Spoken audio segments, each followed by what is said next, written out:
এতগুলো ভুয়া ভোট, ভুয়া ব্যালট পেপারে তারা খেজুর গাছ মার্কায় দিয়ে এসছে। বাংলাদেশ সেনাবাহিনীর ভূমিকা 2026-এর নির্বাচনে অনবদ্য ভোট রিমোট সেন্টারগুলো ধামাউড়া, ওরাইলের ধামাউড়া, ধোবাজাইল ওগুলোতে গিয়ে ভোট ছাপিয়েছে, রিগ করেছে এবং তারা ফলাফল বিভিন্ন কেন্দ্রে আটকে রেখেছে।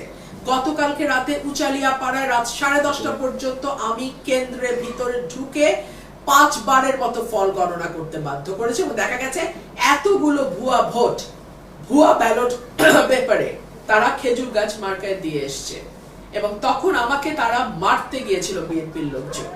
সেনাবাহিনী গিয়ে পরিস্থিতি নিয়ন্ত্রণে আনে। বাংলাদেশ সেনাবাহিনীর ভূমিকা 2026-এর নির্বাচনে অনবদ্য এবং তাদেরকে স্যালুট জানাই আমি তাদের এই ভূমিকার জন্য। আমি শুভেচ্ছা জানাই যারাই ভালো ফলাফল করেছে, দল হোক ব্যক্তি হোক, যারাই ভালো ফলাফল করেছে ডেফিনেটলি তাদের প্রতি আমার শুভেচ্ছা থাকবে এবং আশা করব প্রত্যেকেই তার অবস্থান থেকে তার শপথ অনুযায়ী তার যে দায়িত্ব এবং কর্তব্য সেটা তারা পালন করবে। ঘরের মেয়ে, আমি তো ঘরের মেয়ে হলাম ব্রাহ্মণবাড়িয়ার, আমি তো ঘরেই আছি, ঘরের মেয়ে তো বাইরে যায়নি। আমি যদি গিয়ে সিলেটে নির্বাচন করতাম তাহলে বলতেন ঘরের মেয়ে বাইরে গেছে। আমি ব্রাহ্মণবাড়িয়ার মেয়ে, আমি তো ব্রাহ্মণবাড়িয়াতেই আছি। আপনার দল আপন? আমার দল তো আমাকে বহিষ্কারই করে দিয়েছে। আমার দল বলে তো কিছু, এটা তারেক রহমান সাহেবের দল, উনি তো আমাকে বহিষ্কার করে দিয়েছেন, তার আমার দল না।